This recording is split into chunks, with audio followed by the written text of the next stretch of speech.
তথ্যসূত্র থেকে প্রাপ্ত যে তথ্যগুলো সেগুলো আমরা বিশ্লেষণ করছি। আদৌ আসলে তার যে আপনি বলেছেন সীমান্ত পাড়ি দেওয়ার কথা, এই সংক্রান্ত তথ্য এই মুহূর্তে আমাদের কাছে নেই। তবে আমরা চেষ্টা করছি, সম্ভাব্য সব জায়গায় অভিযান পরিচালনা করা হচ্ছে এবং আমাদের গোয়েন্দারাও তৎপর রয়েছে।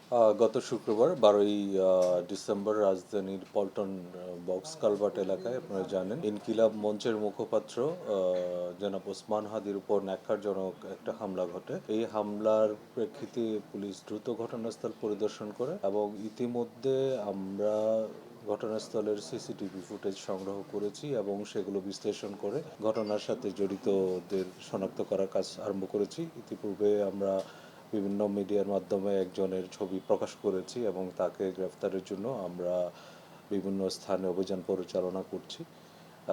আর এই ঘটনায় এখনো পর্যন্ত তো ব্যক্তির পরিবারের পক্ষ থেকে কেউ থানায় অভিযোগ দায়ের করেন নাই। আমরা তদন্ত কার্যক্রমটা চলমান রেখেছি।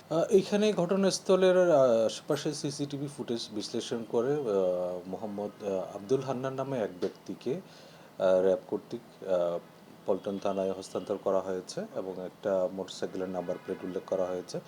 আমরা এই বিষয়টা তদন্ত করে দেখছি তার কোনো সংশ্লিষ্টতা আছে কিনা।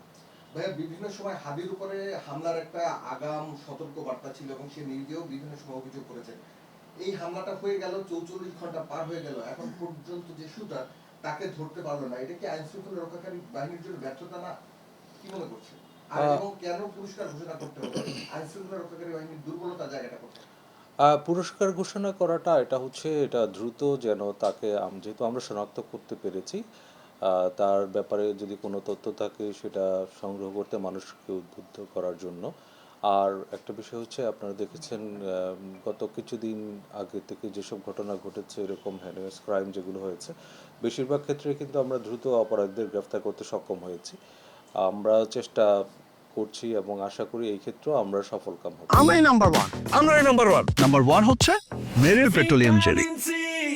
আমরা এটা নিয়ে কাজ করছি এবং কিছু তথ্য আমরা সংগ্রহ করেছি। এই তথ্যগুলো নিয়ে আমরা আমাদের তদন্ত কার্যক্রম পরিচালনা করছি। ভাই, আমরা জেনেছি যে দেখুন, এই বিষয়টার যে প্রাথমিক তদন্ত কার্যক্রম আমরা ঘটনার দিন থেকে আরম্ভ করেছি এবং বিভিন্ন তথ্যসূত্র থেকে প্রাপ্ত যে তথ্যগুলো সেগুলো আমরা বিশ্লেষণ করছি। আদৌ আসলে তার যে আপনি বলেছেন সীমান্ত পাড়ি দেওয়ার কথা, এই সংক্রান্ত তথ্য এই মুহূর্তে আমাদের কাছে নেই। তবে আমরা চেষ্টা করছি, সম্ভাব্য সব জায়গায় অভিযান পরিচালনা করা হচ্ছে এবং আমাদের গোয়েন্দারাও তৎপর রয়েছে।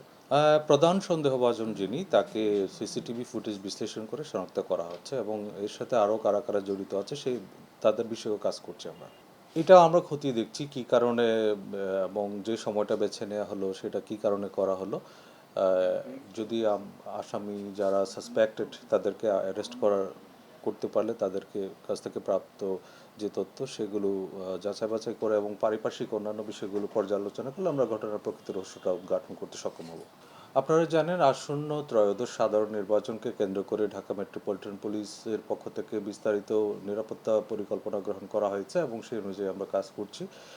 আর যে নির্বাচনী পরিবেশটাকে সমুন্নত রাখা এবং নগরবাসী জানমালের নিরাপত্তা বিধানের জন্য আমরা প্রতিনিয়তই কাজ করছি। এটা একটা দুঃখজনক ঘটনা অবশ্যই। এরকম ঘটনা পুনরাবৃত্তি এড়াতে এবং নগরবাসীর যে জানমালের নিরাপত্তার জন্য এবং আসন্ন নির্বাচনের পরিবেশটাকে আরও একটু সুন্দর এবং সুষ্ঠু করার জন্য আমাদের প্রচেষ্টা অব্যাহত রয়েছে। এটা আমাদের যে নির্বাচনী নিরাপত্তা পরিকল্পনা তার একটা অংশ। অবশ্যই প্রার্থীদের নিরাপত্তার বিষয়টাও আমাদের মাথায় আছে এবং সেগুলোকে বিবেচনা করে আমাদের নিরাপত্তা ছকগুলো সাজানো হয়েছে। আমরা যে কোনো বিচ্ছিন্ন ঘটনা একটাও না হোক সেই প্রত্যাশাই করি এবং আশা করি আসন্ন নির্বাচনের যে সুন্দর এবং সুষ্ঠু পরিবেশ সেটা নির্বাচনের তারিখ ঘনায় আসার কাছাকাছি আরও পরিষ্কার এবং আরও আপনি যে কথাটা এখানে বলেছেন যে টার্গেট কিলিং, এরকম সংখ্যা আমরা দেখছি না। তারপর আমরা সম্ভাব্য সব কিছু মাথায় রেখেই আমাদের নিরাপত্তা পরিকল্পনা গ্রহণ করেছি এবং আশা করি এইসব ঘটনায় আতঙ্কিত হওয়ার কিছু নেই। আমরা প্রতিনিয়ত কাজ করছি কীভাবে আইনশৃঙ্খলা পরিস্থিতি আরও উন্নতি করা যায়, সেভাবে আমাদের তৎপরতা অব্যাহত আছে।